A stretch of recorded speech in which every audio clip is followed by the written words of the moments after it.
నమస్తే welcome to తొలి వెలుగు. కవితను సైడ్ ట్రాక్ చేయడానికి కేటీఆర్ బిగ్ స్కెచ్ వేశాడు. రేవంత్ భుజాలపై గన్ను పెట్టి కవితను కాల్చడానికి సిద్ధమయ్యాడు. మీరు విన్నది నిజమే. ఇప్పుడు ఇదే చర్చ బీఆర్ఎస్ నేతల్లో అంతర్గతంగా ప్రధానంగా కవిత అభిమానుల్లో జరుగుతున్నటువంటి చర్చ. ఒక్కసారి ఆ డీటెయిల్స్ చూద్దాం. ఆ డీటెయిల్స్ కంటే ముందు నిన్న కేటీఆర్ మాట్లాడిన ఒక వీడియో బయట చూద్దాం. తెలంగాణలో రేవంత్ రెడ్డి గారి సకుటుంబ సపరివార అవినీతి కథా సినిమా నడుస్తూ ఉంది, కథా చిత్రం నడుస్తూ ఉంది. ఒకటి కాదు రెండు కాదు చెబుతూ పోతే ఎన్ని వస్తున్నాయంటే కుంభకోణాలు ఒకటి తర్వాత ఒకటి. నేను వాటన్నిటి లోతుకు పోకుండా ఒకే ఒక్క కుంభకోణం 8,888 కోట్ల కుంభకోణం, 8,888 crores కుంభకోణం గురించి నేను మీ దృష్టికి రాష్ట్ర ప్రజల దృష్టికి తీసుకొని వస్తూ ఉన్నాను. ఇవాళ రాష్ట్రంలో ముఖ్యమంత్రిగా రేవంత్ రెడ్డి గారు ఉన్నారు, మున్సిపల్ వ్యవహారాల మంత్రిగా కూడా రేవంత్ రెడ్డి గారే ఉన్నారు. పూర్తిగా పురపాలక శాఖ ఆయన ఆధీనంలో ఉన్నది. ఆయన ఆధీనంలో ఉన్న పురపాలక శాఖలో అమృత్ అనే కేంద్ర ప్రభుత్వ స్కీమ్ ఏదైతే ఉన్నదో దాని కింద ఈ ప్రభుత్వం వచ్చి రాగానే, డిసెంబర్లో ప్రభుత్వం వచ్చింది, ఫిబ్రవరిలోనే ఈ కుంభకోణానికి తెరలేపారు. ఫిబ్రవరి మొదటి వారంలో 8,888 కోట్ల వివిధ మంచినీటి పథకాల కోసం పట్టణాల్లో, తెలంగాణలోని వివిధ మున్సిపల్ పట్టణాల్లో మరి టెండర్లు పిలిచారు. టెండర్లు పిలిచిన తర్వాత ఎట్లా అయిపోయిందంటే ఈరోజు రాష్ట్రంలో బావమరిది తమ్ముడికేమో అమృతం, తెలంగాణ ప్రజలకు మాత్రం విషం అన్నట్టుగా ఈ అమృత్ టెండర్ల వ్యవహారం కానీ రాష్ట్ర ప్రభుత్వ నిర్వాహకం కానీ తయారైంది. ప్రతిపక్షంలో ఉన్నప్పుడేమో ఆనాడు కేసీఆర్ గారిని, మా గవర్నమెంట్ని కుటుంబ పాలన అని నోటికొచ్చినట్టు దూషించిన రేవంత్ రెడ్డి ఇవాళ తెలంగాణ ప్రజలకు సమాధానం చెప్పాలి. అమృత్ టెండర్లలో ముఖ్యమంత్రి కుటుంబ సభ్యులే భారీ అవినీతికి పాల్పడ్డారు. నా దగ్గర ఆధారాలు ఉన్నాయి, మీకు ఆధారాలు కూడా ఇప్పుడే మీ ముందే పెడతాను. అమృత్ టెండర్లలో సాక్ష్యాలతో సహా వారు చేసిన అక్రమాలకు పూర్తి స్థాయి ఆధారాలతో సహా మా దగ్గర ఉన్నాయి. కేటీఆర్ మాట్లాడిన వీడియో బయట చూసాం. తొలి వెలుగు ఎక్స్క్లూజివ్ గా ఆ వీడియో బయటను చూపించే ప్రయత్నం చేస్తుంది. ఇక క్లియర్ గా కేటీఆర్ మాట్లాడిన మాటలు మనం విన్నాం. అమృత్ పథకం నిధుల అవినీతి గురించి ఆయన మాట్లాడాడు. ప్రధానంగా రేవంత్ రెడ్డి బామర్ది అయినటువంటి సృజన్ రెడ్డికి మరి 8,888 కోట్ల రూపాయల టెండర్ను అప్పనంగా అప్పజెప్పారనేటువంటి మాట కేటీఆర్ మాట్లాడడం మనం చూసాం. ఇక సృజన్ రెడ్డికి సంబంధించి కావచ్చు, రేవంత్ రెడ్డి మీద అనేక విమర్శలు చేశారు. ఖచ్చితంగా అమృత్ పథకంలో నిధుల్లో అవినీతి జరిగింది, కేంద్రం గనక స్పందిస్తే ఖచ్చితంగా మరి రేవంత్ రెడ్డి పదవి పోవడం ఖాయమంటూ కూడా ఘాటైన వ్యాఖ్యలు కేటీఆర్ చేశారు. కవితకు సంబంధించి కూడా మనం కొన్ని డీటెయిల్స్ మాట్లాడుకునే ప్రయత్నం చేద్దాం. ఎవరైతే సృజన్ రెడ్డి, ఇప్పుడు కేటీఆర్ చెప్తున్నటువంటి సృజన్ రెడ్డి ఎవరైతే ఉన్నాడో ఇదే సృజన్ రెడ్డి కవిత గతంలో ఇద్దరు పార్ట్నర్షిప్లో, ఇద్దరు బిజినెస్ పార్ట్నర్స్గా ఒక కంపెనీని కూడా నడిపారు. ఇక గతంలో ఇదే సృజన్ రెడ్డి మీద లిక్కర్ స్కామ్ సంబంధించి కూడా ఈడీ ఎలిగేషన్ చేసింది. మరి కవిత సృజన్ రెడ్డి ఇద్దరు కూడా బిజినెస్ పార్ట్నర్స్గా పనిచేసారు. అటువంటి కవిత బిజినెస్ పార్ట్నర్ అయినటువంటి సృజన్ రెడ్డి మీద కేటీఆర్ చేస్తున్నటువంటి ఈ వ్యాఖ్యలు చూస్తూ ఉంటే అందరి మధ్యలో అనేక ప్రశ్నలు తలెత్తా ఉన్నాయి. రేవంత్ రెడ్డి మీద బట్టగాల్చి మీదేసి బదలాం చేయనికే ఇలా సృజన్ రెడ్డి అనేటువంటి అంశాన్ని తెర మీదకి మరి కేటీఆర్ తీసుకొచ్చిండా, లేక కవితను అంతర్గతంగా తన కుటుంబ సభ్యులైనటువంటి కవితను రాజకీయాలకు దూరం చేసే ఉద్దేశంతో మరి కవిత మీద మరి ఇటువంటి ఆరోపణలు చేసేందుకు ఏమైనా భారీ కుట్రకేమైనా తెరలేపుతున్నాడు అనేటువంటి చర్చ కూడా జరుగుతూ ఉంది. ఇక బతుకమ్మ దసరా పండుగ వస్తోంది. దసరా అనగానే బతుకమ్మకు సంబంధించి అందరికీ తెలుసు, కవిత ఎమ్మెల్సీ కవిత బతుకమ్మ ఆట పాటల్లో యాక్టివ్గా పనిచేస్తుంటుంది. అటువంటి దసరా టైంలో, బతుకమ్మ ఫెస్టివల్ టైంలో మరి ఎందుకు ఈ సృజన్ రెడ్డిని ఎందుకు తెర మీదకి తీసుకొచ్చాడు కేటీఆర్? కవితకు డ్యామేజ్ చేయడానికేనా, లేకపోతే రేవంత్కు డ్యామేజ్ చేయడానికే? దేనికోసము మరి ఇలా కేటీఆర్ ఈ సృజన్ రెడ్డిని తెర మీదకి తీసుకొచ్చిండు? ఒక్కసారి నిజంగా ఈ సృజన్ రెడ్డి గురించి, ఈ యొక్క టెండర్ల గురించి మాట్లాడుకుంటే గత అసెంబ్లీ ఎన్నికల ముందు టెండర్లు తెరిచింది మీరే కదా, 4% టెండర్లు ఇచ్చింది ఎవరు? పొంగులేటి శ్రీనివాసరెడ్డి క్లియర్గా చెప్తా ఉన్నాడు, సృజన్ రెడ్డి రేవంత్ రెడ్డి సొంత బామ్మర్ది కాదు అని చెప్పేసి. గతంలో రేవంత్ రెడ్డి సైతం చెప్పిండు, నా బంధువు అయినా, నా తమ్ముడైనా, నా అన్న అయినా, నాకు దగ్గర వ్యక్తి అయినా, నాకు దూర వ్యక్తి అయినా, ఎవరైనా సరే అవినీతి అక్రమాలకు పాల్పడితే చట్టానికి ఎవరు చుట్టం కాదు, అందరూ శిక్షకు అర్హులే. ఈ సృజన్ రెడ్డి మీద కూడా యాక్షన్ తీసుకోవాలి ఒకవేళ నిజంగా తప్పు చేస్తే అంటూ గతంలోనే రేవంత్ రెడ్డి సృజన్ రెడ్డి గురించి మాట్లాడింది వాస్తవం కాదా? ఇలా క్లియర్గా సృజన్ రెడ్డి అసలు మాకు సంబంధమే లేదు సృజన్ రెడ్డితో అంటూ కాంగ్రెస్ నేతలు చెప్తా ఉంటే, ఇలా కేటీఆర్ మాత్రం రేవంత్ రెడ్డి బామ్మర్ది, ఏదో సొంత బామ్మర్ది లెక్క ఇలా కేటీఆర్ దాన్ని పోర్ట్రేట్ చేస్తూ వస్తున్నాడు. ఇక ప్రధానంగా ఇంకొక అంశం ఏంటంటే, సృజన్ రెడ్డి అనే వ్యక్తి బీఆర్ఎస్ మనిషి అంటూ పొంగులేటి శ్రీనివాసరెడ్డి చెప్తా ఉన్నాడు. 8,888 కోట్ల అవినీతి, ఆ అంకె ఎట్లా తెలుసు అంత పర్టికులర్గా అంటూ పొంగులేటి శ్రీనివాసరెడ్డి అడుగుతా ఉన్నాడు. మరి దానికి కేటీఆర్ సమాధానం చెప్పాలి కదా, సమాధానం చెప్పడు. ఇలా పొంగులేటి శ్రీనివాసరెడ్డి సవాల్ విసిరిండు, నిజంగా అవినీతిని మీరు నిరూపిస్తే నేను నా మంత్రి పదవికి రాజీనామా చేస్తా. నిజంగా రేవంత్ రెడ్డి కనుక దాంట్లో పాత్ర ఉండి తన బామ్మర్ది అని మీరు చెప్తా ఉన్నారు కదా, నిజంగా 8,888 కోట్ల అవినీతి కనుక జరిగి ఉంటే నేను నా పదవికి రాజీనామా చేస్తా, నిరూపించకపోతే నువ్వు నీ ఎమ్మెల్యే పదవికి స్పీకర్ ఫార్మెట్లో రాజీనామా చేస్తావా అని అడుగుతున్నాడు. మరి కేటీఆర్ ఆ సవాల్ను స్వీకరించాలి. కేటీఆర్ ఇలా పొంగులేటి శ్రీనివాసరెడ్డికో లేకపోతే అధికార కాంగ్రెస్ పార్టీ నాయకులు అడుగుతున్నటువంటి ప్రశ్నకు సమాధానం చెప్పాలి, కానీ సమాధానం లేదు. ఇది కేవలం కవితను సైడ్ ట్రాక్ చేయడానికి మాత్రమే, కవితను రాజకీయంగా దెబ్బతీయడానికి మాత్రమే. ఒకవేళ లేని పక్షాన ఖచ్చితంగా రేవంత్ రెడ్డి మీద బట్టగాల్చి బదలాం చేయడానికి మాత్రమే ఇలా కేటీఆర్ ఈ స్టేట్మెంట్ చేశాడు తప్ప ఇందులో చింతాకంత కూడా నిజం లేదనేది బయట నడుస్తున్నటువంటి ప్రచారం. ఇక మరోవైపు మీకు కవిత అదేవిధంగా సృజన్ రెడ్డి కలిసి పనిచేసినటువంటి ఆ సంస్థ డీటెయిల్స్ ఈడీ ఇంతకుముందు ఇక లిక్కర్ స్కామ్కి సంబంధించినటువంటి ఒక ఫోటో చూపించే ప్రయత్నం చేస్తా. ఒకసారి తొలివేలుకు మీకు ఎక్స్క్లూజివ్గా చూపించే ప్రయత్నం చేస్తుంది. అడికోర్ ఇన్ఫ్రాస్ట్రక్చర్ ప్రైవేట్ లిమిటెడ్ అనేటువంటి ఒక సంస్థ, దానికి సంబంధించింది. Adicor infrastructure private limited as private incorporated on 2 February 2010.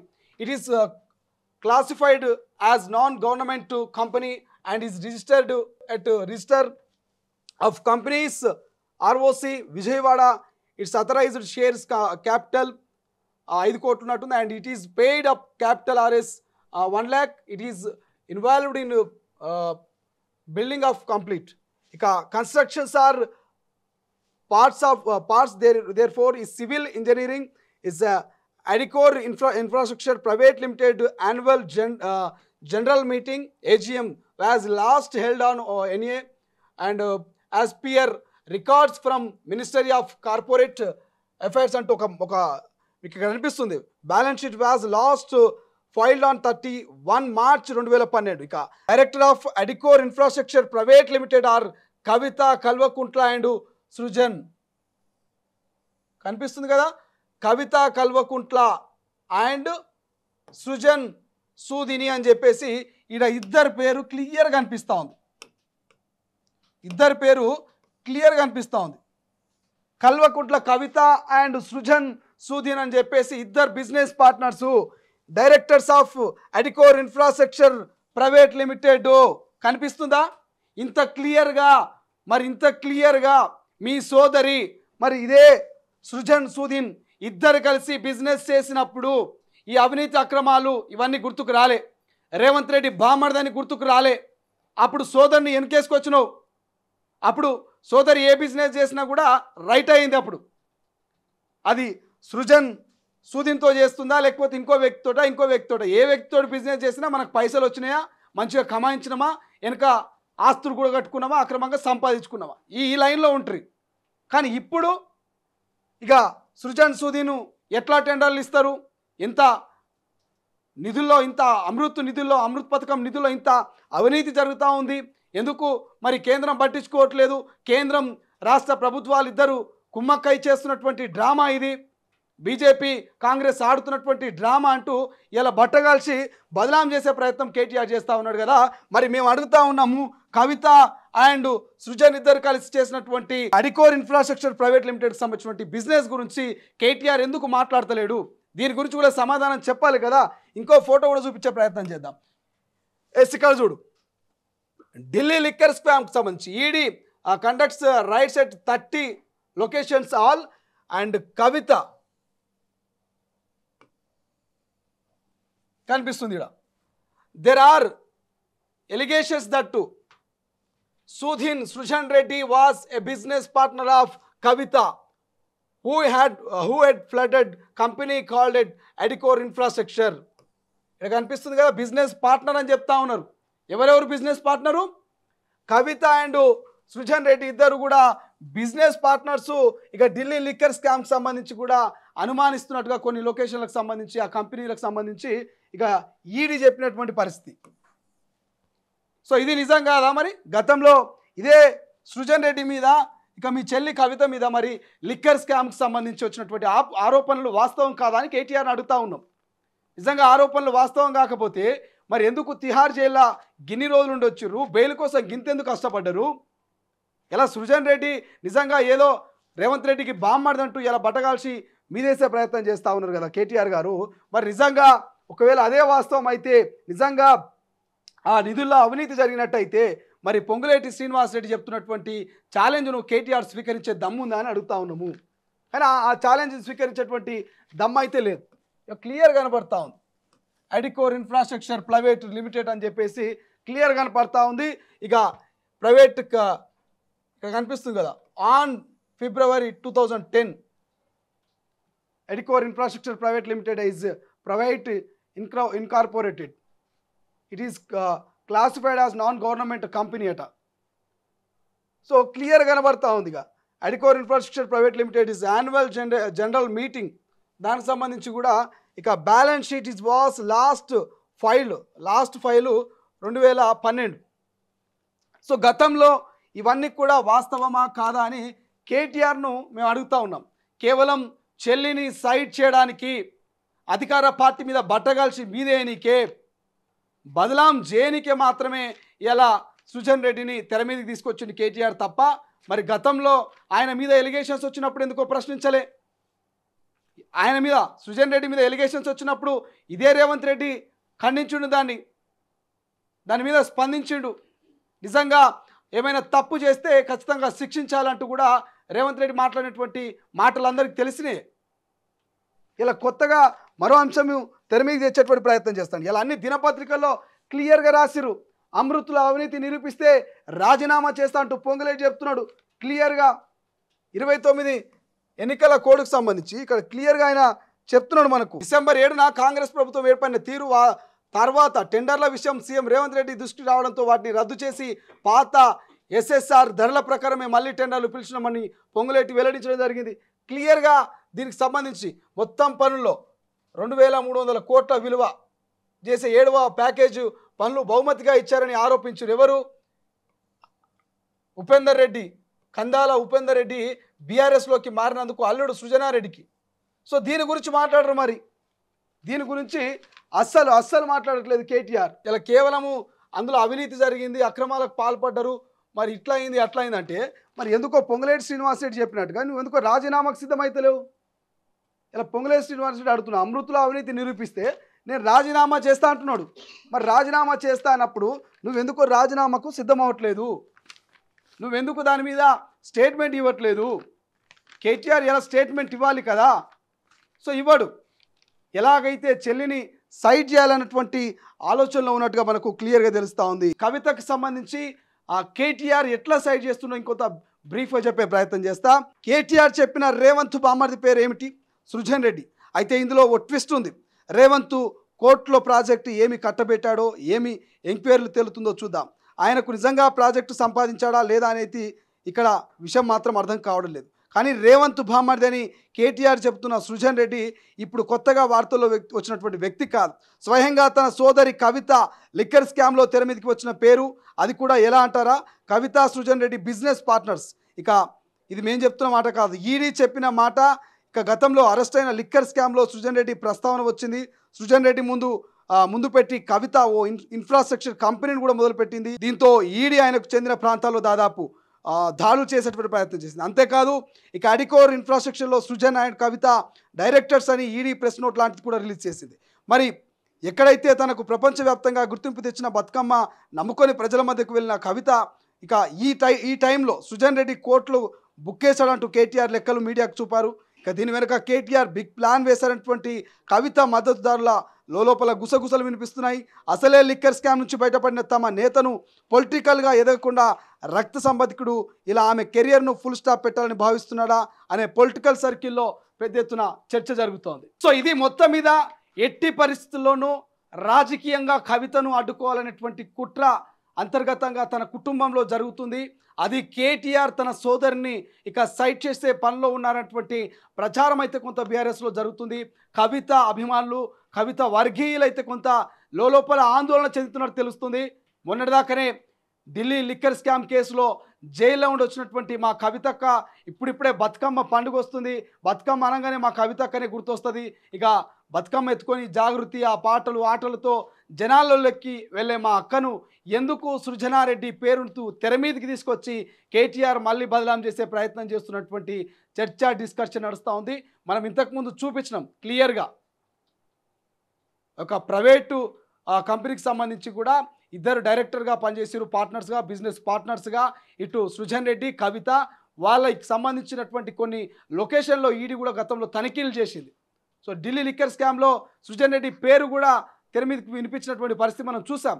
So ఈ సందర్భంలో కేవలం బదలాము చేయడానికి మాత్రమే కేటీఆర్ ఇలా ఈ యొక్క అంశాన్ని అమృత్ పథకం నిధుల్లో అవినీతి జరిగింది, అది 8,888,000 కోట్ల రూపాయలు అంటూ క్లియర్గా ఆయన చెప్పే ప్రయత్నం చేసాడు. 8,888 కోట్లు. ఒకసారిగా మరి ఆ లెక్కలు ఏడికేలు వచ్చినాయో కేటీఆర్కు అంత క్లియర్ డేటా ఎవరిచ్చారో తెలియదు, కానీ ఆయన ఏదో దగ్గరుండి చూసినట్టుగానే మాట్లాడుతూ ఉన్నాడు కేటీఆర్. మరి పొంగులేటి శ్రీనివాసరెడ్డి ఈ సిరిన సవాల్ను స్వీకరిస్తాడా, లేక గతంలో లేక మరి ఆ సవాల్ను స్వీకరించకుండా ఉంటాడా చూడాలి. గతంలో కూడా FTL బఫర్ జోన్లో నా ఇల్లు గనక ఉంటే కేటీఆర్ ఒక టేపులు కొనుక్కొని అధికారులను తోలుకొని రా, నేను రంగనాథ్కు చెప్తా, ఒక్క ఇటుక ఉన్న ఆ ఇటుకను తీసి కూలగొట్టే ప్రయత్నం చేయన్నాడు. ఒక్క ఇటుక FTL బఫర్ జోన్లో ఉన్న నా ఇల్లును నేలమట్టం చేయన్నాడు. కానీ ఆ సవాల్ను స్వీకరించలే కేటీఆర్. మళ్ళా కొత్తగా ఇదొక అంశాన్ని తెర మీద తీసుకొచ్చిండు. ఇంత నష్టం అంత నష్టం, ఇన్ని వేల కోట్లు అన్ని వేల కోట్ల టెండర్లు అప్పనంగా ఇక రేవంత్ తన బామర్దికి అప్పచెప్పినటువంటి ప్రచారానికి మళ్ళా కేటీఆర్ శ్రీకారం చుట్టింది కదా. నిజంగా నేను కేటీఆర్ను తొలివేలు వేదికగా అడుగుతున్నా, నిజంగా దమ్ము ధైర్యం ఉంటే ఇలా పొంగులేటి శ్రీనివాసరెడ్డి విసిరినటువంటి సవాల్ను కేటీఆర్ స్వీకరించాలి. ఆ సవాల్ను స్వీకరించి నిజ నిర్ధారణ చేయాలి. నిజంగానే అధికార పార్టీ తప్పు చేస్తే ఎత్తి చూపియాలి. ఉత్తనే బదలాం చేసి బట్టగాల్చి మీదేస్తే నిజంగా ఇలా ప్రజలు కూడా మిమ్మల్ని విశ్వసించరు. ఇప్పటికే ప్రజలకు మీ మీద నమ్మకం పోయి 10 ఏళ్ళు అధికారాన్ని ఇచ్చినటువంటి ప్రజలు ఒక్కసారిగా మిమ్మల్ని ఇక ఆకాశంలో ఉన్న మిమ్మల్ని తీసుకొచ్చి నేల మీద పాడేసారు. అంగళం ఎక్కినటువంటి ఆ కుర్చీ మీద కూర్చున్న మిమ్మల్ని తీసి నేలకేసి కొట్టిరు. అయినా మీరు ఇలా తప్పుడు స్టేట్మెంట్ చేస్తే ప్రజలకు ఆకాస్త మీ మీద ఉన్నటువంటి నమ్మకం కూడా పోయేటువంటి అవకాశం ఉంటుంది. కాబట్టి కేటీఆర్ గారు నిజంగా మీరు చేసే ఆరోపణలు నిజమైతే ఆధారాలతోటి ప్రభుత్వానికి బుద్ధి చెప్పే ప్రయత్నం చేయండి. కానీ ఆగమాగమై వాళ్ళు ఆగమాగం చేసే ప్రయత్నం చేస్తే మాత్రం ప్రజల నుంచి ఖచ్చితంగా విమర్శలు వస్తాయి, ప్రజల నుంచి ప్రశ్నల వర్షం కురుస్తుంది. ఇక పొంగులేటి లాంటి వాళ్ళు సవాలు విసిరినప్పుడు ఆ సవాల్ను స్వీకరించకపోతే కూడా ఏమవుతుందో అందరికీ తెలుసు. నిజంగా మీరు నిరూపించాలనుకుంటే సవాల్ను స్వీకరించుర్రి, ఆ దాన్ని నిరూపించుర్రి, పొంగులేటి శ్రీనివాసరెడ్డిని రాజీనామా చేయించుర్రి. అసలైన తొలి వెలుగు. ఫాలో వాట్సాప్ @తొలి వెలుగు official.